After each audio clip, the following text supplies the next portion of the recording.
Irmãos, você é um dia especial, Dia dos Pais, na qual nós comemoramos e observamos a figura do pai. Hoje nós vamos falar de um tópico sobre o pai. Nós vamos falar do pai pródigo. O pai pródigo. Você fica assim pensando, por que esse tema pai pródigo se nós conhecemos a parábola o filho pródigo? Na realidade, o pródigo também pode ser o pai, pode ser o irmão do filho pródigo, aliás, o irmão. Mas na realidade, pródigo significa esbanjador, também significa generoso. E podemos falar sobre o pai generoso, que é a figura deste pai nessa passagem bíblica lá em Lucas, capítulo 15. Vocês podem abrir as suas Bíblias e deixar aberta. Lucas, capítulo 15, a partir do verso 11. Nós vamos observar um pouco dessa parábola tão conhecida entre nós, mas que tem um profundo ensinamento acerca do nosso relacionamento com o nosso Pai eterno. Embora Jesus não fosse filósofo ou teólogo, no sentido formal, as suas parábolas por si só propiciam materiais que nem um filósofo, nem um teólogo consagrado possa esgotar, ou consegue esgotar. Esta é a característica do supremo gênio de Jesus. Temos uma curiosa tendência ao lidar com a humanidade de Jesus, de deixar passar despercebido a sua estatura intelectual completa. Essa é uma observação de C.F.W. Smith, e eu quero só dar ênfase nisso, porque o nosso desafio é enxergar a palavra de Deus como algo tão profundo e importante para a nossa vida, como um manual de instrução para a vida cristã, e muito mais do que isso, sobrenatural. Hoje de tarde a gente estava olhando acerca dos escritos, os manuscritos do Mar Morto, e a gente fica maravilhado como Deus direciona as pessoas e prova a sua existência e a sua sobrenaturalidade sem necessidade disso. Eu posso ter a certeza absoluta pela fé que Deus fala através da sua palavra, através dos escritos da Bíblia que chegou até nós, preservada. Esta parábola que nós vamos ver esta noite contém os temas de pecado, de arrependimento, de graça, de alegria e filiação. Esta parábola não é uma alegoria. O Pai não é Deus incógnito ou desconhecido, mas um Pai terreno. Não obstante, ele é um símbolo de Deus. Isso nós podemos observar de acordo com o que o Senhor, nosso Deus, o Senhor Jesus, nos ensina através desta parábola. Jeremias escreve o seguinte, ele diz: o Pai não é Deus, um Pai terreno, contudo, algumas das expressões usadas têm o objetivo de revelar que em seu amor ele é uma figura de Deus. Jones diz o seguinte: a parábola a respeito do filho pródigo não é primordialmente a respeito de um rapaz extravagante, mas a respeito do relacionamento entre Deus e o pecador, e aquele que se julga justo, que é o outro filho. Vamos ler essa passagem, Lucas capítulo 15, versos de 11 a 24. Nós não vamos ler nem vamos observar toda a parábola, mas nós vamos ver aquilo que faz parte do nosso tema de hoje, com ênfase não no filho pródigo, mas no pai generoso. Lucas 15, versos de 11 a 24, diz assim a palavra de Deus: Continuou: certo homem tinha 2 filhos.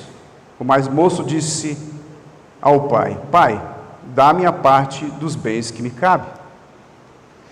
E ele lhes repartiu os haveres.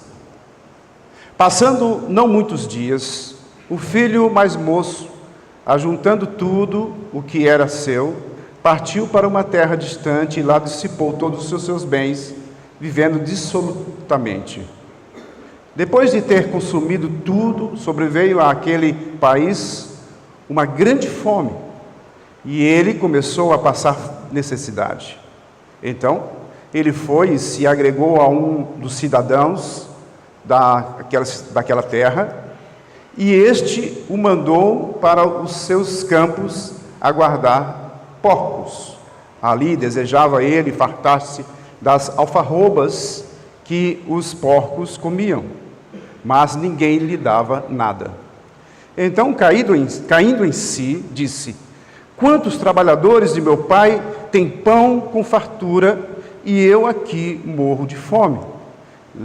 Levantar-me-ei e irei ter com o meu pai, e lhe direi: pai, pequei contra o céu e diante de ti, já não sou digno de ser chamado teu filho, trata-me como um dos teus trabalhadores. E levantando-se, foi para seu pai. Vinha ele ainda longe, quando o seu pai o avistou e, compadecido dele, correndo, o abraçou e beijou. E o filho lhe disse: pai, pequei contra o céu e diante de ti, já não sou digno de ser chamado teu filho. O pai, porém, disse a seus servos: trazei depressa a melhor roupa, vestiu, pondo-lhe um anel no dedo e sandália nos pés. Trazei-o também e matai o novilho cevado.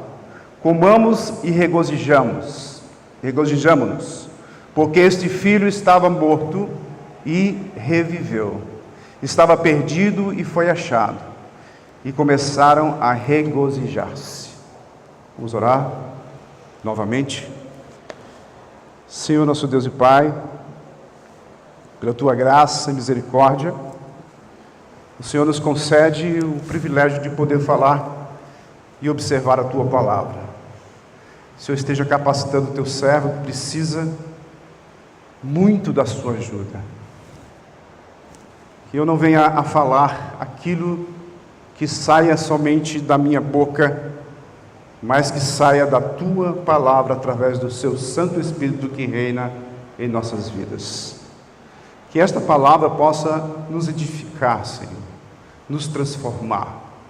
Que nós possamos aprender a sermos cristãos no nosso dia a dia, aplicando-a, para que ela faça diferença naqueles que ainda não Te conhecem. É isso que nós Te pedimos e agradecemos em nome do Teu Filho Jesus. Amém.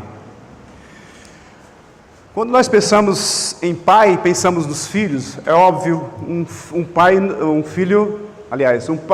uma pessoa não é pai se não tiver filhos. Eu me lembro muito bem da notícia quando eu recebi da nossa primeira filha. Depois de 3 meses de casados, minha esposa já estava esperando a nossa primeira filha.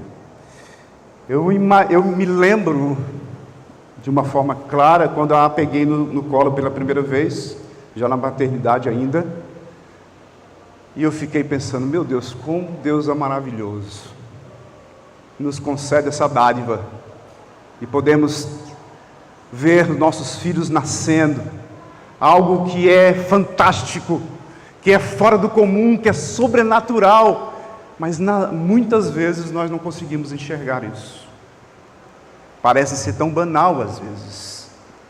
Com essa questão do aborto, parece ser tão banal uma criança nascer. Ontem nós estávamos ali lá no Bessa, na reunião da sociedade masculina, e o pastor que pregou muito bem, e ele falou da sua experiência de ter filhos, e ele falou que ele passou 8 anos esperando um filho. Você imagina 8 anos esperando um filho e nada tratamentos, e nada, e não conseguia. E ele entrou assim, ele começou a entrar em desespero em relação a isso. E ele orava e clamava a Deus. E aí, certa noite, ele disse: eu vi Deus falando comigo. E quando a gente fala assim, quando a gente ouve alguém falar assim, diz, é pentecostal, né? Hoje, pela manhã, a gente estava falando isso. Deus falou comigo. Deus fala com você através da palavra, quando você medita nela, e ela vem ao seu ouvido, quase como se fosse audível. E ele diz assim: descanse que você vai ter seu filho. Uma palavra que talvez seja uma meditação em algumas passagens que vemos do nascimento sobrenatural de mulheres que eram estéreis e teve filhos. Deus pode fazer todas as coisas. E depois de 2 meses, a esposa engravidou. Depois disso, ele teve mais outro filho. Mas o importante aqui é a gente entender que ser pai é um privilégio enorme, mas também é uma responsabilidade enorme acima da normalidade. Dessa passagem que nós lemos, o pai, primeira coisa que nós observamos de cara, o pai e os seus 2 filhos. Versículo 11 e 12 diz: Continuou, certo homem tinha 2 filhos. E Jesus já inicia dizendo: certo homem tinha 2 filhos. O mais moço deles disse ao pai: Pai, dá-me a parte dos bens que me cabe. E ele lhes repartiu os haveres. Interessante a gente notar isso, porque na cultura judaica, nós sabemos que o filho só saía da casa do pai depois que o pai e a mãe morressem, certo? Isso é a cultura. Já nos Estados Unidos, não. Por exemplo, nos Estados Unidos, os filhos saem para a universidade já com o intuito de sair de casa. Eles vão para a universidade, da universidade eles terminam o seu estudo e já entram no trabalho e já saem, não voltam mais para casa. Essa é a cultura. Tá certo? Mas aqui, nessa cultura, era algo muito estranho o filho pedir para o pai a sua herança antes dele morrer. Quando você tem seu filho que vai estudar fora, por exemplo, você sabe disso, como é difícil. Ou se você está numa cidade, você se muda, teu filho fica na cidade e você fica longe dele. A gente tem experiência, muitos de nós tivemos essa experiência, temos essa experiência, ou teremos essa experiência. É difícil demais você separar dos seus filhos quando eles estão na idade de querer sair de casa e ter sua própria vida. Não é verdade? Agora, quando a gente observa essa palavra, depois de afirmar a presença de um pai com os 2 filhos, a parábola começa com um pedido do mais novo: Pai, dá-me a parte da propriedade que me cabe. Aqui vemos o pródigo, ao pedir a sua parte, ele está desejando a morte do seu pai. Senhor, pai, morra e me dê a minha parte. É como se fosse assim, porque a parte da herança só se dava quando o pai morresse. Então o pai demonstra amor quase incrível, concedendo-lhe o que ele pede. O silêncio do filho mais velho indica uma rejeição à sua responsabilidade de reconciliar o seu irmão com o seu pai. E aí, se nós andarmos, se você for um dia lá no Marrocos, até a Índia, e depois passar pela Turquia até o Sudão, toda essa região, principalmente do Oriente Médio, e você perguntar a respeito das implicações do pedido de herança por parte de um filho, estando o pai ainda vivo, a resposta quase sempre tem sido enfaticamente a mesma. A conversa ocorre da seguinte maneira: alguém já fez o pedido assim em sua aldeia? Aí vão responder: nunca. Alguém poderia fazer um pedido assim? Impossível. Se alguém o fizesse, o que aconteceria? Seu pai bateria nele, sem dúvida. Por quê? Esse pedido significa, ele quer que seu pai morra. Nós sabemos que tem muitos filhos que aproveitam dos pais aposentados para pedir, por exemplo, fazer um empréstimo no nome dele. É complicado isso. Eu sei que as circunstâncias difíceis, financeiras, principalmente no nosso país, leva isso a estas circunstâncias. Mas aqui, o filho pede a herança que ele só iria receber quando o pai morresse. Levinson escreve o seguinte, ele diz o seguinte: não existe lei ou costume entre os judeus ou árabes que dê ao filho o direito de uma parte da riqueza do pai enquanto ele ainda vive. Transferir a herança enquanto se está com boa saúde, que ainda é algo inconcebível. Então, no ambiente do Oriente Médio, o pai ficaria enraivado e ele disciplinaria o rapaz por causa das cruéis implicações do seu pedido.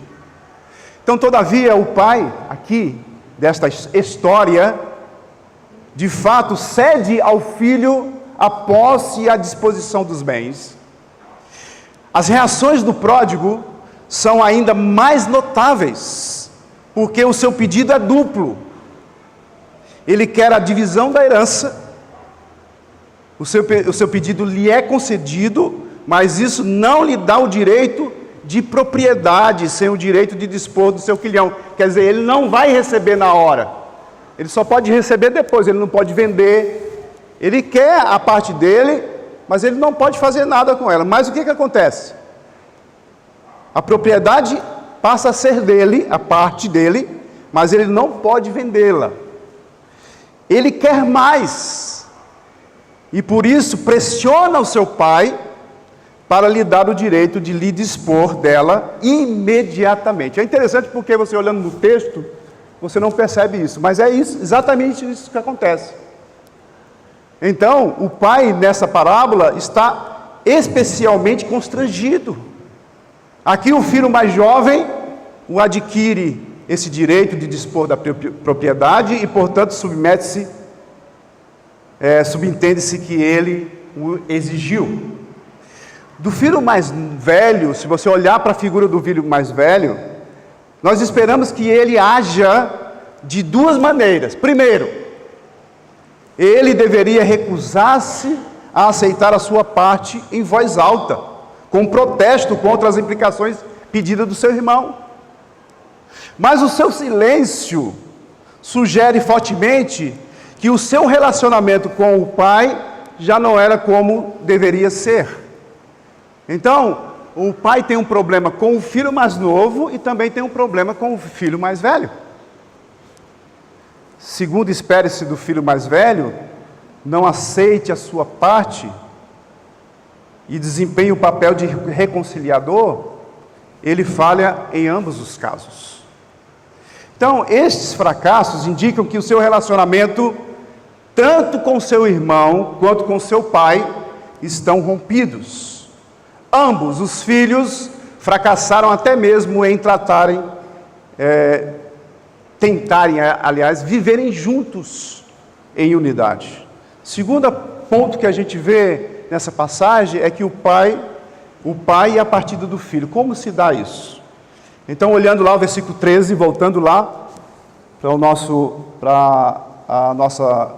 parágrafo, a gente vê lá, no versículo 13: passando não muitos dias, o filho mais moço, ajuntando tudo o que era seu, partiu para uma terra distante e lá dissipou todos os seus bens, vivendo dissolutamente.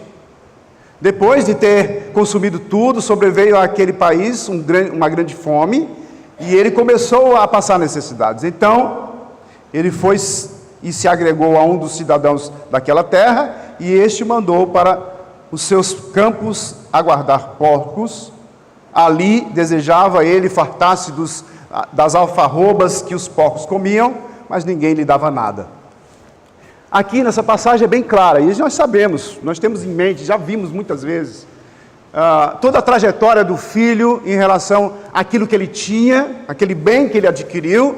Então ele partiu para a sua aventura. É muito fácil, qualquer um de nós que venhamos a receber um dinheiro, um valor expressivo, um valor que pode nos dar uma garantia, uma certa garantia de liberdade. Não precisa você ser jovem para isso. Nós estamos fadados a esbanjar esse dinheiro de alguma forma. Muitos de nós não somos cuidadosos em relação a isso. Então gastamos o dinheiro facilmente. Foi o que aconteceu com ele. Ele partiu para a sua aventura, ele gasta toda a sua herança, ele fica na miséria, ele começa a passar fome. Ele chega ao ponto de comer a comida de porcos. Ele passa a lembrar da casa de seu pai. Não sei se já aconteceu isso com você, sendo filho e ter saído de casa. Isso não aconteceu comigo, mas isso aconteceu com meu filho. Vocês sabem disso. Eu dou exemplo porque eu passei por isso. Meu filho teve que ficar na cidade porque ele quis viver a sua própria vida. E não é errado você viver a sua própria vida quando você tem trabalho, quando você sai. Nós temos alguns exemplos lá mesmo na cidade da qual nós viemos, de filhos de pastores que estão agora vivendo sozinhos, porque ele arranjou emprego e tal, e nem casou ainda. Isso é normal hoje, até nos nossos dias com jovens. Antigamente não era muito assim. Hoje os jovens estão saindo mais, tá certo? Para serem independentes. Mas aqui especificamente, a gente vê que ele não teve discernimento. Agora você imagina você sendo pai de alguém assim, e você fica na sua casa meditando, matutando, onde é que ele está? Como é que ele está? Se não tiver alguma comunicação. É óbvio que naquela época a comunicação era muito mais difícil. Às vezes demorava 2 anos para chegar uma correspondência de um para o outro. Você já imaginou isso? E se ele foi para uma terra distante, a dificuldade era bem maior. Mas aquele pai sempre pensava no seu filho. Sempre orava pelo seu filho. Ele sabia que seu filho estava fazendo coisas erradas. E a gente vê a partir do versículo 17, o plano do filho para voltar ao pai. Versículo 17 diz: então, caindo em si, disse: quantos trabalhadores de meu pai têm pão com fartura, e eu aqui morro de fome. Levantar-me-ei e irei ter com meu pai, e lhe direi: pai, pequei contra o céu e diante de ti. Já não sou digno de ser chamado teu filho, trata-me como um dos teus trabalhadores. É interessante a gente notar no versículo 18 que ele diz: levantar-me-ei e irei ter com meu pai, e lhe direi: pai, pequei contra o céu. Quando ele diz pequei contra o céu, ele está dizendo: pequei contra Deus e diante de ti, meu pai. Por isso não é uma figura de Deus, é só uma representação de Deus, mas não é uma figura de Deus, o pai. Então, nesse sentido, o filho pródigo tem um plano que acha que é digno de execução. Olha, eu tenho um plano, eu preciso executar esse plano. Eu acho que esse plano vai dar certo. Eu estou aqui morrendo de fome, eu preciso voltar para a casa do meu pai. Eu sei que é difícil para mim, porque no contexto judaico, voltar para a casa do pai, depois de ter feito isso, era algo horrível. Tanto para a família, o pai, para o irmão, como todos os parentes, como também toda a comunidade, toda a aldeia. Seria difícil ele voltar, e como ele poderia voltar? Então ele acha uma estratégia aí para voltar. Ele pretende ordenar o seu pai que execute o seu plano. Ele pode estar querendo dizer: esqueça o passado, meu pai, sinto muito o que eu fiz, mas não sou para o Senhor um inútil, ainda constituo matéria-prima, boa molda a partir de mim um trabalhador. Aliás, desculpe, uma matéria-prima boa. Então ele pede para moldar, ele pode pensar, molda em mim um trabalhador. Eu posso ser útil, meu pai. Então ele pensa assim. Assim, com respeito ao pai, o filho pródigo pretende confessar inteiramente o seu fracasso. Com o orgulho intacto, ele pretende mandar que o seu pai faça dele um servo assalariado. Se o filho pródigo for trabalhador como servo assalariado, ele não estará comendo do pão do seu irmão. Ele sabe muito bem que tudo que foi deixado na propriedade foi transferido legalmente para o seu irmão. Então, quem é o dono ali agora é o irmão. Então, do produto da fazenda do pai, ele tem o direito de alimentar a quem bem entender. Então, o problema final do filho pródigo é o seu relacionamento com a aldeia. Certo? Se o plano der certo com o pai, tem um problema da aldeia. Como é que eu vou voltar para a minha cidade, onde todo mundo está sabendo o que eu fiz com meu pai? Então, o que ele faz? Qual o problema que ele vai enfrentar? Ele perder o seu direito, aliás, todo o seu dinheiro, o seu direito que ele recebeu, para os gentios. Quer dizer, ele saiu em terra distante e gastou todo o seu dinheiro para com os gentios. Ele planeja viver na aldeia como servo contratado, assalariado. Com esta posição, a sua condição será assegurada. Com isso, ele sai da responsabilidade para com seu pai e o problema de quaisquer relacionamento com o seu irmão é eliminado. Mas a aldeia vai entrar com uma zombaria e precisa ser enfrentada. Ele precisa pagar este preço doloroso a fim de voltar para casa. Ele precisa ir para casa porque está morrendo de fome. E aí nós vamos ver, nesse quarto ponto, a partir do versículo 20, o pai recebe o filho de volta. Olha lá no versículo 20. E levantando-se, foi para o seu pai. Vinha ele ainda longe, quando seu pai o avistou e, compadecido dele, correndo, o abraçou e beijou. E o filho lhe disse: pai, pequei contra o céu diante de ti. Já não sou digno de ser chamado teu filho. O pai, porém, disse aos seus servos: trazei depressa a melhor roupa, vestiu, ponde-lhe um anel no dedo e sandálias nos pés. Trazei também e matai um novilho cevado, comamos e regozijamos, porque este meu filho estava morto e reviveu, estava perdido e foi achado. Quando nós olhamos para essa passagem, nós vemos uma atitude de um pai diferente.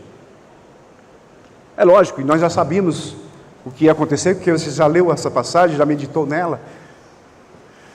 Mas o leitor, ele vai desenrolando, ele vai ouvindo, primeiro o leitor, ele vai ouvindo, e quem é inserido no contexto, principalmente quem mora no Oriente Médio, espera que o pai haja diferente, espera que o pai dá uma dura no filho e diz assim: olha, você não é digno.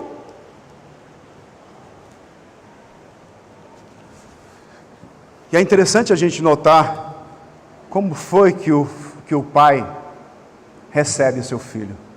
E existem muitos significados naquilo que a parábola diz, que o nosso Senhor Jesus Cristo falou aos seus discípulos, ensinando através da parábola.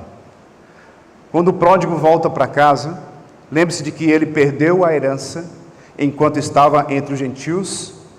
Depressa a comunidade da aldeia descobrirá isso. Nessa ocasião, pode ser que tivesse quebrado um jarro na praça e o tivesse cortado, excluído da comunidade. O que significa isso?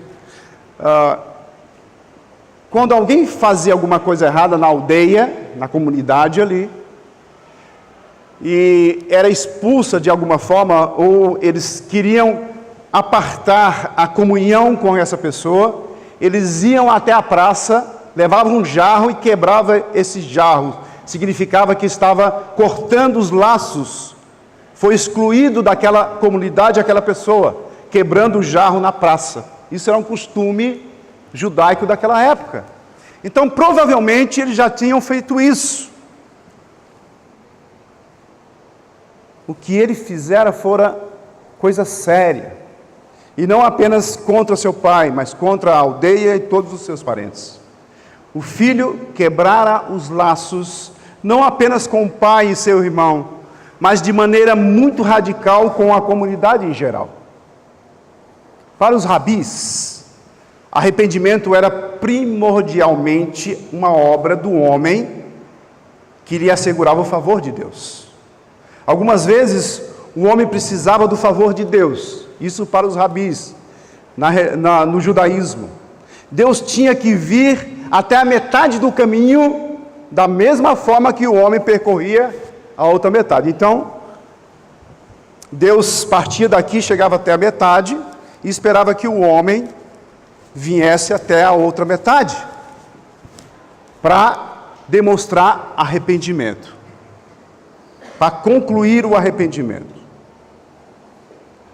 Então, a obra do arrependimento precisava ser sincera e acompanhada por reparações ou restituições, como a gente vê nas leis judaicas, por causa do pecado, juntamente com uma determinação de evitar qualquer pecado posterior. Então, o arrependimento fazia a expiação pelo pecado. Provavelmente o pai espera que seu filho fracasse. Ele é considerado como morto. Se voltar, será como um mendigo. O pai também sabe que a aldeia tratará o rapaz por ocasião da sua chegada. Como ele será tratado? O jovem será escarnecido por uma multidão que se reunirá espontaneamente quando a notícia correr na aldeia falando da sua volta. Há 4 coisas que amedrontam. 2 delas são o ódio de uma cidade inteira e a sedição, a revolta de um povo. Assim que o pródigo chegar aos limites da aldeia e for identificado, uma multidão começará a se ajuntar. Ele será sujeito a cantigas zombeteiras e muitos outros tipos de abuso verbal e quem sabe até físico. O pai sabe muito bem que seu filho será tratado dessa maneira, se quando voltar humilhado para a comunidade da aldeia que ele rejeitou. O que o pai faz nessa cena de volta ao lar pode ser entendido melhor como uma série de atos dramáticos calculados para proteger o rapaz da hostilidade da aldeia e para restaurá-lo à comunhão da comunidade. Então, estes atos começam quando o pai sai correndo estrada fora. É interessante olhando na passagem e observando que o pai corre até ao filho, ao encontro do filho. E esse ato de correr significa uma coisa muito importante. Jamais um nobre oriental com roupas esvoaçantes nunca corre para parte alguma. Você não veria e não verá no Oriente Médio alguém nobre ficar correndo com as suas roupas esvoaçantes, não, com todos aqueles aventais ou todos aqueles turbantes ou qualquer tipo de vestimenta que eles usam diferente da nossa, correndo. Principalmente uma pessoa mais idosa, correndo de alguma forma. Fazê-lo isso é humilhante, é indigno de um homem de idade correr. Ninguém vai fazer, você não vai ver essas pessoas correndo, fazendo Cooper ali. Então, mesmo Aristóteles, ele diz o seguinte: os grandes homens nunca correm em público. Então o texto diz, ele teve compaixão. É interessante isso. Lá no versículo 20 diz, quando seu pai o avistou e compadecido dele, aí ele teve o ato. Sua compaixão é pela consciência da punição que o rapaz teria que enfrentar se voltasse para a aldeia. Então o pai corre, assumindo uma postura humilhante enquanto faz. Então ele corre, ele não quer nem saber se as pessoas vão estar olhando para ele e dizendo assim: como é que pode? Olha aí, ele está correndo. Para nós parece ser uma coisa tão vulgar, tão simples, não significa nada para a gente, mas para ele significava muito, para as pessoas que o vissem correr, significava muito, porque isso era humilhante. Então, o pai faz com que a reconciliação se torne pública na entrada da aldeia. Todos sabem que ele vê que ele está correndo até o filho, porque o filho está chegando. E aí, desta forma, o seu filho entra na aldeia sob o cuidado protetor da aceitação do pai. O rapaz, tendo enrijecido os nervos para enfrentar aquele vitupério, aquela dramática circunstância, agora espantado, ele vê o seu pai correndo em sua direção. Em vez de experimentar a hostilidade implacável que ele merece e prevê, o filho testemunha uma demonstração visível e inesperada de amor em humilhação. O pai correr até ele era uma demonstração de humilhação e de amor a ele. Os atos do pai dispensam palavras. Às vezes, nós queremos falar o que fazemos, ou dizer para uma pessoa: olha, eu te amo, mas não tem atitudes. O amor é demonstrado não pelas palavras, mas pelas atitudes. Eu preciso ter atitudes para com aquele que eu digo que eu amo, que eu a amo, e não somente falar com palavras. E é isso que acontece com o pai em relação ao seu filho. Não há palavras de rejeição e boas-vindas. O amor expresso é profundo demais para ser mostrado através de palavras. E aí, só Atos consegue fazê-lo. Saíde, ele escreve o seguinte, ele diz: Cristo nos relata as palavras do Filho a seu Pai, mas não diz nada acerca de um discurso do Pai a seu Filho, porque, em verdade, o Pai substitui as palavras por beijos e substitui a afirmação por expressão, e os olhos falam pela língua. Só o olhar do pai ao seu filho já transmite o que ele quer falar, o que ele quer transmitir. O amor do pai para com o seu filho. Aqui há total aceitação. Nessa demonstração pública e visível de amor inesperado, o pai procura o seu filho tão ansiosamente quanto o pastor e a mulher procuram pelo que haviam perdido. Se vocês leem as parábolas anteriores, você vai ver o pastor procurando a ovelha perdida e vai ver a mulher procurando a sua dracma perdida. O amor que eles tinham para procurar e encontrar isso era algo que não os deixava tranquilos enquanto não achasse. Da mesma forma, o pai vê o seu filho e sente um amor tão grande por ele ter voltado. Ele não importa nas condições que ele está, mas ele demonstra o seu amor.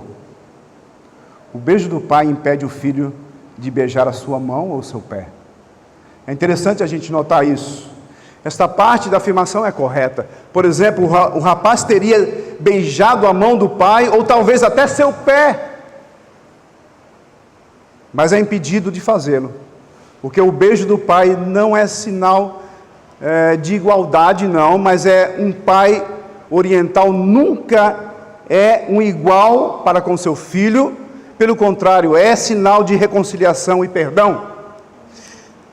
Numa briga na aldeia, por exemplo, parte da reconciliação é um beijo público dado aos homens envolvidos. Interessante isso, né? Eles brigam, a comunidade sabe, chamam os dois. Qual é a reconciliação? Eles têm que se beijarem. O homem tem que beijar no outro homem, no rosto, lógico, para demonstrar que houve reconciliação. E quando nós lemos lá Gênesis 33, que nós lemos do versículo 1 a 5, nós vamos ver lá o episódio de Jacó e Esaú, onde eles estão brigados e eles vão ter o primeiro encontro depois daquelas brigas que houve, onde o próprio Esaú queria matar Jacó, porque enganou e perdeu a sua primogenitura, lembra? Então, depois de muito tempo, eles se encontram. E o que acontece? O versículo 4, capítulo 33 de Gênesis diz: então Esaú correu-lhe ao encontro e o abraçou, e arrojou-se-lhe ao pescoço, que significa pôs os braços em volta do pescoço, e o beijou, e choraram. Reconciliação. E você lendo o versículo 5, você vai dizer: e quem são esses daí? Ele diz assim: são todos os meus filhos que Deus me deu. É interessante a gente notar esses detalhes tão importantes e profundos na palavra de Deus, que nos dá a condição de entender que a nossa vida cristã tem que ser pautada naquilo que Deus tem falado na sua palavra. Aí não se presume igualdade, mas o filho reage com apenas uma parte do seu discurso preparado. Lembra o que ele já estava preparado para dizer? Ele tinha uma fase pronta para dizer para o seu pai, mas é interessante que ele fala uma parte, né?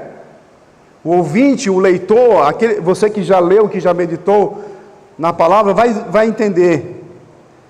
Você já conhece o conteúdo do discurso completo, e por isso sabe que o que esperar, mas a oferta de uma solução era: faze de mim um servo assalariado. Está faltando mais alguma coisa. Presumir que ele pode compensar o seu pai com o seu trabalho é um insulto. Sou indigno, e agora a única reação apropriada,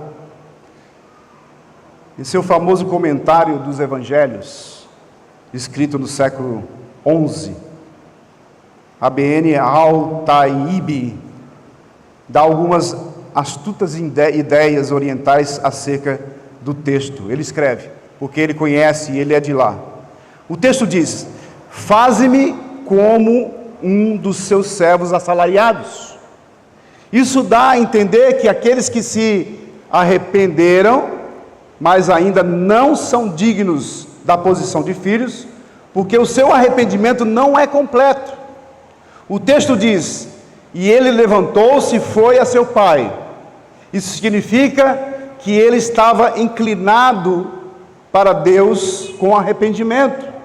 O texto diz: ele, o pai, correu e caiu sobre o seu peito e o beijou, como sinal de grandiosidade da sua misericórdia e compaixão, e de que ele não retinha monstruosos pecados de seus filhos contra ele, mas o receber com alegria.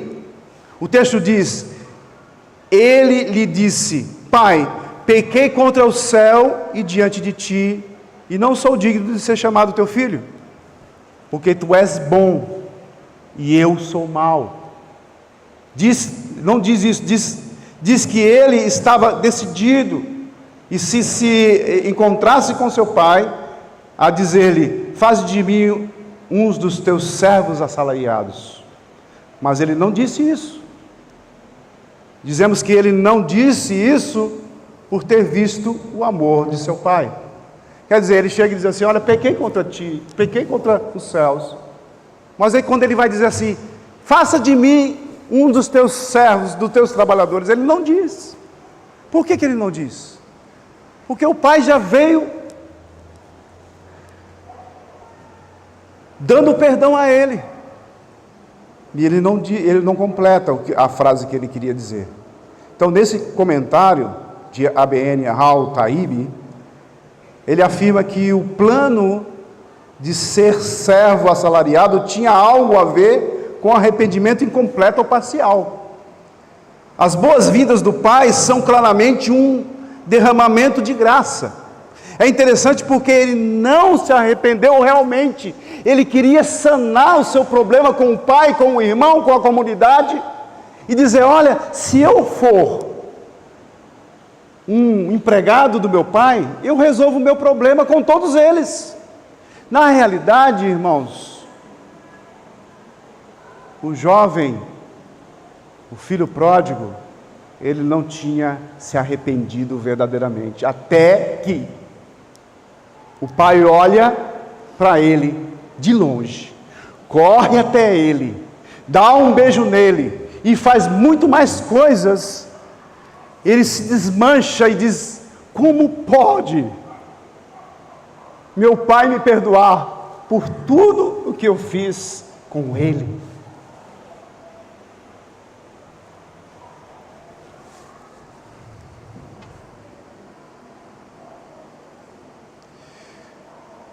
Mas digno de especial atenção para a nossa discussão é o comentário de Abib a respeito da razão para a omissão da oferta para se tornar um servo assalariado.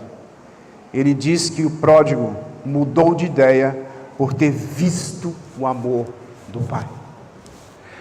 Nós, para com Deus, somos assim.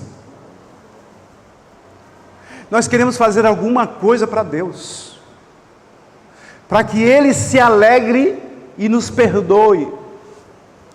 No entanto, Deus já nos perdoou de uma forma que a gente não consegue imaginar.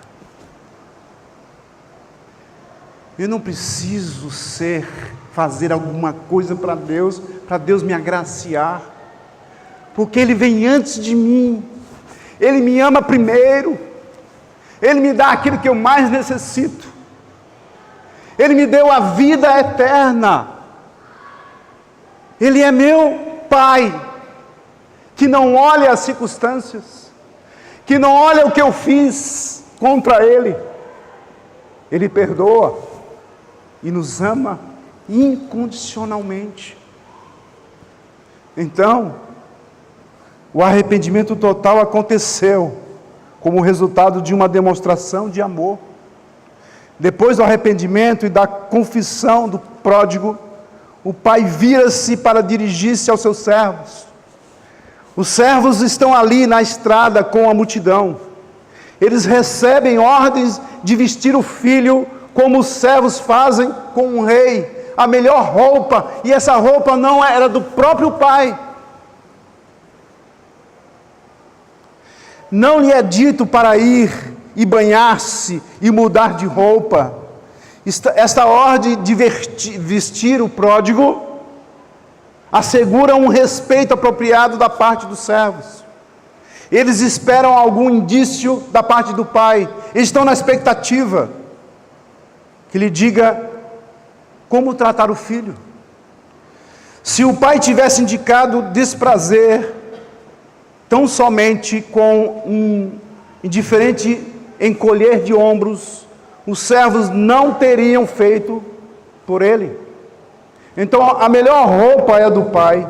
Então quando a multidão viesse vê-lo, a roupa do pai assegura a reconciliação com os seus servos e com ao mesmo tempo com a comunidade. O anel provavelmente é um anel de sinete, que significa que o pródigo merece uma confiança toda especial. Os sapatos são o sinal de que ele é um homem livre na casa e não um servo. Por fim, o pai ordena que se mate um bezerro cevado.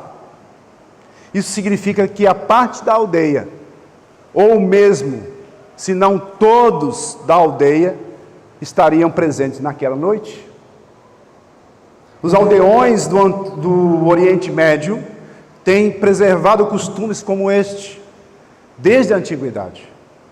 Quando se constrói uma casa nova, por exemplo, uma ovelha é morta e o seu sangue é aspergido na verga das portas, dos dois umbrais da porta, de maneira que se assemelha muito a Êxodo. Um orgulho pervertido o teria levado a insistir que ele era humilde demais para merecer a filiação. Pelo contrário, ele aceita a graça pura, a graça vence. A sua confissão abreviada é a sua última palavra. Essa parte termina com uma celebração da festa. E aí nós vemos aí a reconciliação do filho para com o pai. Quais são as implicações cristológicas na cena do voltar ao lar? Para os ouvintes palestinos, aqueles que leram, que estavam ali presentes, ouvindo Jesus, inicialmente o pai seria naturalmente um símbolo de Deus. Em seguida, mediante um ato dramático, demonstra publicamente em humilhação ao amor inesperado. Certamente Jesus pretendia que os seus ouvintes vissem nesse dia, ou nesse ato, uma representação dramática da maneira como ele recebia os pecadores. Quando o pai sai de casa para ir ao encontro ao seu filho, com um amor e humildade, demonstra pelo menos parte do significado da encarnação e da expiação. É interessante refletir no que teria acontecido a história se o pai não tivesse feito uma demonstração visível de amor inesperado. O resultado, obviamente, seria mais um servo assalariado, mas nenhum filho. Então, nós podemos observar que essa parábola nos dá a condição de olhar para Deus e ver quanto Ele nos ama. Aquilo que nós aprendemos, que nós entendemos acerca dessa palavra, desse parágrafo, dessa parte da parábola, pode mudar a nossa perspectiva de vida. Nós não podemos enxergar Deus como alguém que precisa ser agraciado de alguma forma para que Ele nos agracie. Mas podemos ter a certeza de que, como filhos, nós temos o cuidado e o amor do Pai incondicional. Por isso as nossas atitudes têm que ser diferentes diante de um Deus verdadeiro e amoroso. Porque também, como o Pai que corrige os seus filhos, Ele corrige a nós todos os dias em nossas vidas. Hoje é um dia especial para nós. Nós lembramos da figura do Pai.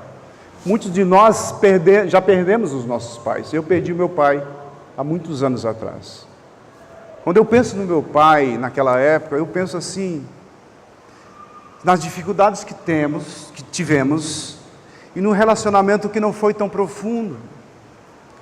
Infelizmente, muitos pais, muitas famílias, em muitas famílias acontecem isso, onde vivemos muitas vezes de aparências. Nós não refletimos os nossos relacionamentos, porque quando nós refletirmos o nosso relacionamento como cristãos para com Deus, e olhar para Deus como o nosso Pai, nós vamos refletir também na nossa família. Seremos pais amorosos com os nossos filhos serão amorosos conosco, quando nós transformarmos a nossa vida como ela deve ser, de acordo com os ensinamentos das Escrituras.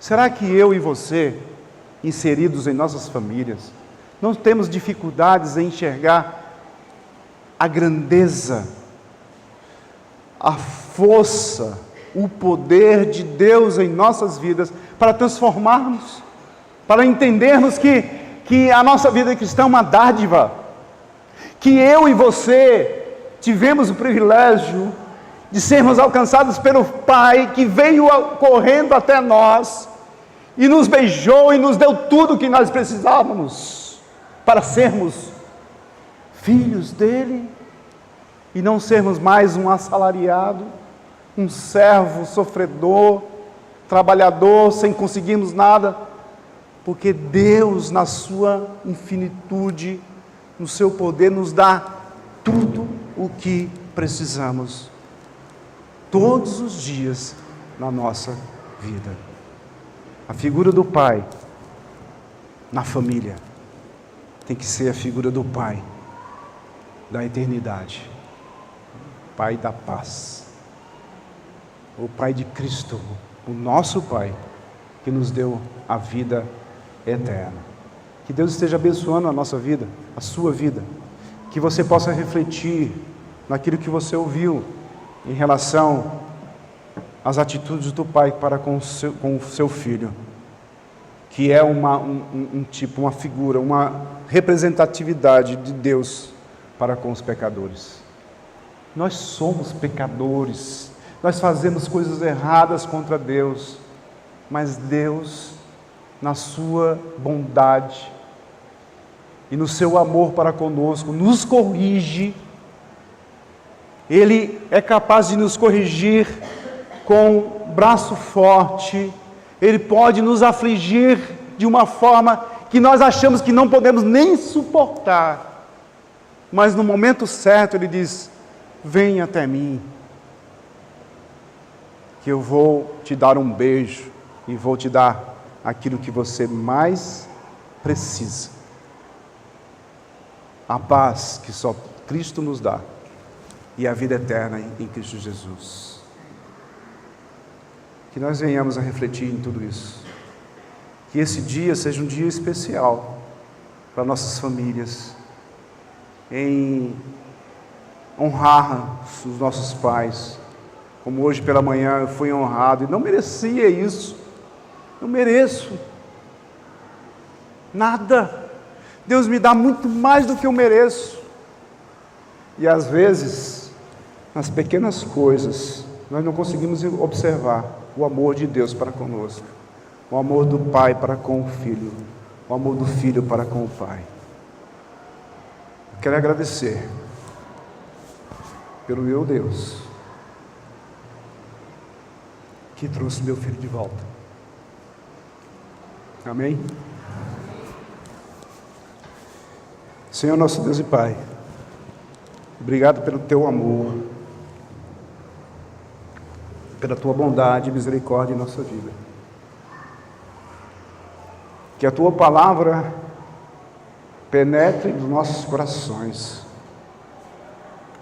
faça morada e seja um combustível para a gente andar e caminhar sempre nos Teus caminhos, ao Teu lado, às vezes nos Teus braços, para chegarmos àquele momento tão crucial e importante, na qual veremos o Senhor para toda a eternidade. Que Deus abençoe esta igreja, em nome de Cristo, amém.